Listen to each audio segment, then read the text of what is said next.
Saudações!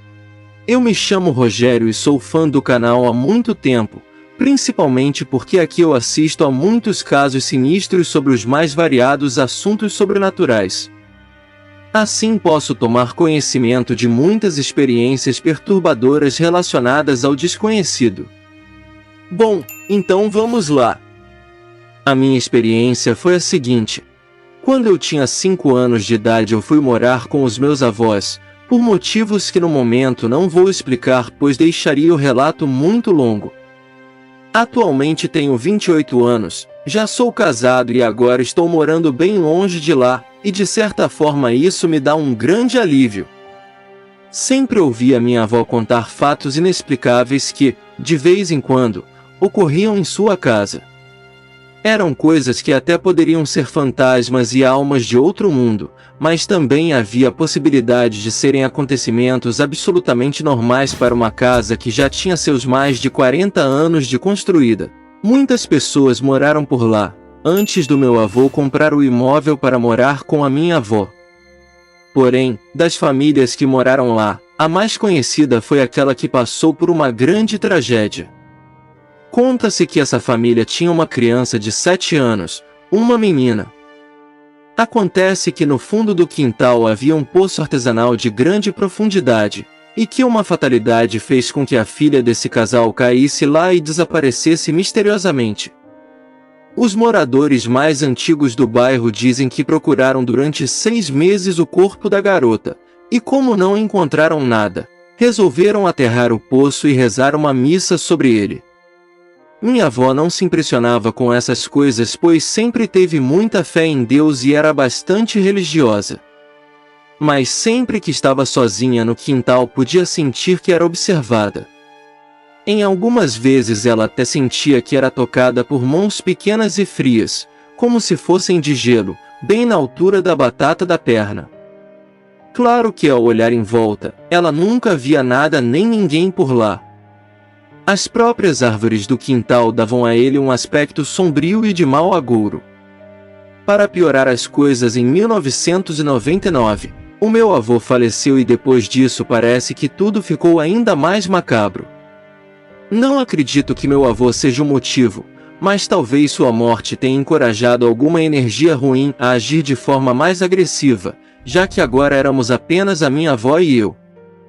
Quando eu completei 10 anos, comecei a ouvir um barulho que vinha de uma das árvores do quintal. O som parecia um chorinho de criança, bem baixinho, sempre no mesmo horário, 6 horas da noite. Também começaram a desaparecer coisas diversas.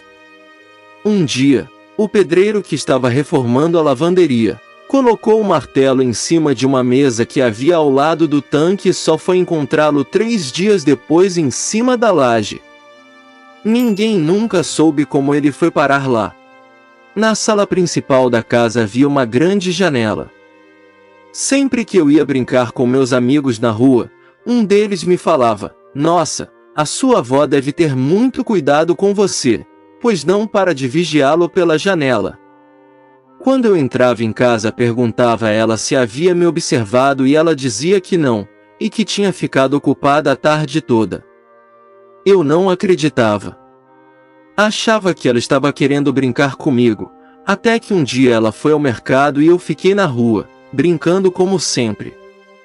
Era mais ou menos 7 horas da noite e um dos meus amigos veio até mim e fez aquela mesma pergunta, que dessa vez me fez gelar a espinha. "Ué? Você não disse que sua avó tinha saído?" Nisso eu olhei para a janela lá de casa e vi alguém que não era minha avó. Era um vulto parecendo uma fumaça bem negra, igual àquela que se forma quando se queimam pneus. Era algo bem escuro e denso. Tinha mais ou menos 1,5 metros de altura e estava apenas parado. De onde eu estava ainda pude ver que a luz da casa que estava acesa piscava, como se estivesse com mau contato. Eu fiquei apavorado. Sentei-me na calçada da casa ao lado e fiquei lá até minha avó chegar.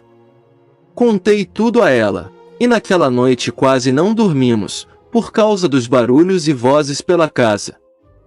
Desde esse dia, cogitamos uma possível mudança já que haviam muitas casas vagas pelo bairro.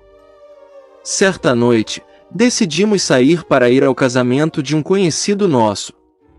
Nós não estávamos muito animados, mas qualquer lugar era melhor do que aquela casa. Quando voltamos, 2 de nossos vizinhos vieram ao nosso encontro aos berros, dizendo que tinham invadido a nossa casa, pois por várias horas, ouviram sons de portas batendo e gritos de desespero, além de verem luzes acendendo e apagando. Na mesma hora chamamos a polícia. Logo 2 policiais chegaram de motocicleta. Cuidadosamente eles entraram na casa, vasculharam cada cômodo e constataram que tudo estava perfeitamente normal, tal qual havíamos deixado. Depois disso fomos passar um tempo na casa de uma tia de minha avó, que já era bem velhinha e morava no bairro vizinho. Contamos a ela o que acontecia na nossa casa e acabamos ficando 2 anos morando com ela. Só íamos em casa para dar uma olhada, ver como tudo estava, e tal. E sempre parecia tudo normal, pelo menos aparentemente. Depois desses 2 anos voltamos para nossa casa e lá minha avó vive até o momento. Hoje em dia, não tem ocorrido muita coisa estranha na casa.